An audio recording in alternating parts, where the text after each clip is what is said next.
back to May of this month, is that many of you have heard me speak about Ascension Plan B, which was an accelerated ascension plan and project for our planet that, from my level of awareness, who knows when it was instituted, but from my level of awareness, began on December of 2005. So in December of 2005, actually about September, they started to talk to me that our stair-step ascension process, as we move up into higher octaves of reality systems, there's been much talk in the New Age and metaphysical schools of thought that we're moving into the fifth dimension, we're moving into these higher dimensions, and that is really a good model to help you to understand a cosmology of the energies that we're working with, because we are leaving the third dimension and we are moving into a multidimensional reality system. However, the Plan B is kind of giving me a little bit more of a complex understanding of how this is actually happening.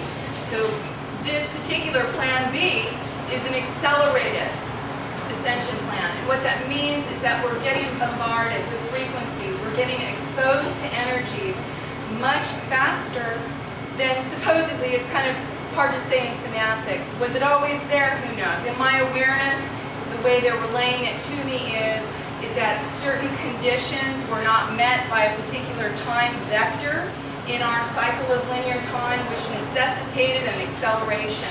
And this was to secure the planet from keeping it in more, let's say, stabilized fashion, because when a lot of energy gets influxed into the planetary grids, this is tectonic, the tectonic plates start shifting, lots of potential weather cataclysms and other things can happen that disrupt the surface of the planet. So this was designed to create a buffer for us, but in the same token, we're getting acceleration very fast. And what that means is that incredible amounts of energy, frequency, qualities of frequency that have not been introduced to the human species in a body are beginning to be introduced to us. And what they're describing to me is these are energies that never before have been assimilated in this third dimensional type of biology consciousness.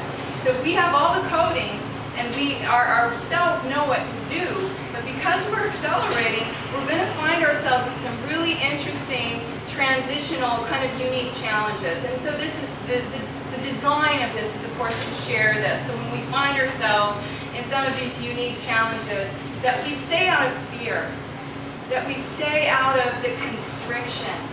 Because as soon as frequency comes into your body and you tighten up and constrict, it creates a blockage.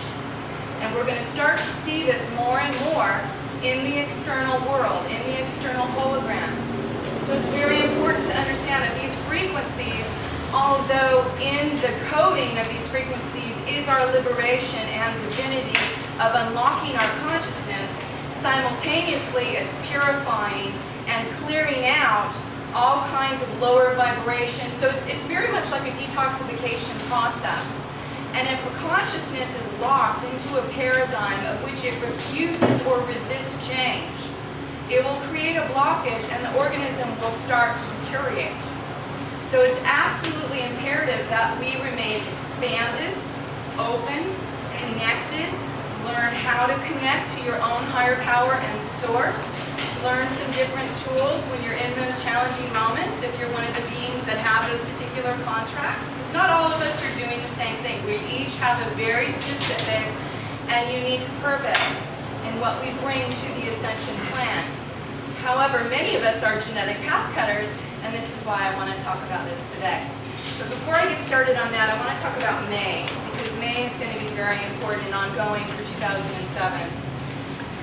I've basically been talking about Ascension Plan B because this describes the accelerated evolution that we're going through in terms of our Ascension projects. And this is what we're going to be having is next month in May is something called a solar plexus activation or Pillar 3 cycle. It's a starburst cycle release. Now what this is doing is frequencies designed to specifically unlock the solar plexus are going to begin to be in mass into the larger consciousness fields. We're going to start to see this in mass, and that means there's going to be a lot more activations in mass. But also what this means is the solar plexus governs our digestive organs, our liver, our gallbladder, everything that we digest in life. Also, the solar plexus has direct connection to where the conscious mind field is. This is our third dimensional center here. This is how we transduce and bring in third dimensional frequency. So we're going to start to see, this is going to be a wave where there are going to be beings that choose to leave their body at this particular time. There are going to be those that may have some unique health or other physical challenges that go on. And so again, remaining open, allowing the frequency to come in, and having this information to understand it so that if it does happen to have any kind of effect on you, you have the tools of which to navigate yourself through this, and of course call upon your guidance and use some of the tools in the book in employing specific spiritual help such as inner plane healers to be brought to you to work on your solar plexus. So this is something we're going to be talking about today. So again, in terms of May activation, they're talking about, in May, we're going to have two incredible events. One of them is another opening portal for Ascension. They started to give me different scenarios of what that may portend for the masses, because every time we have huge influxes of frequency that are designed to be very catalytic in creating awakenings, we're going to start to see a lot of unusual things going on in, let's say, the macro level. And of course, everything dealing with the solar plexus has to do with the ego. So you can only imagine that this is going to create any kind of conflicts or blockages that are in the solar plexus where people are feeling they're losing power from an ego standpoint. You know, whether it's, we're going to see a lot of jostling egos, trying to control power, trying to get power back. These types of scenarios are going to be a lot more prevalent in the next coming months. So again, do not engage. Develop your witness and observing consciousness and allow yourself to see, just witness it without getting, engaged or, controlled or hooked into that in any way. So along with our Ascension, we're having an Ascension opening about mid-May, and then we're having the solar plexus activation about May 27th. It's going to be the last week of May. And again, as I said, just to give you a little bit of a primer, and it's also in the book, in the first, one of the first articles in the book is talking about a new era, and it talks about the solar plexus activation. The solar plexus activation is going to be working to release what's known as a etheric crystal or crystal star seal that exists in our Ascension biology. So in the three layers that we exist, and I think I've talked about our manifestation template, that's probably another whole other class, but just briefly, we as consciousness, we come into our biologies in a specific sequence. And there's three different layers, three main layers of which consciousness comes into a particular template that creates the biological form. So the second layer, so think of the sandwich. The first layer is what would look like a tree of life.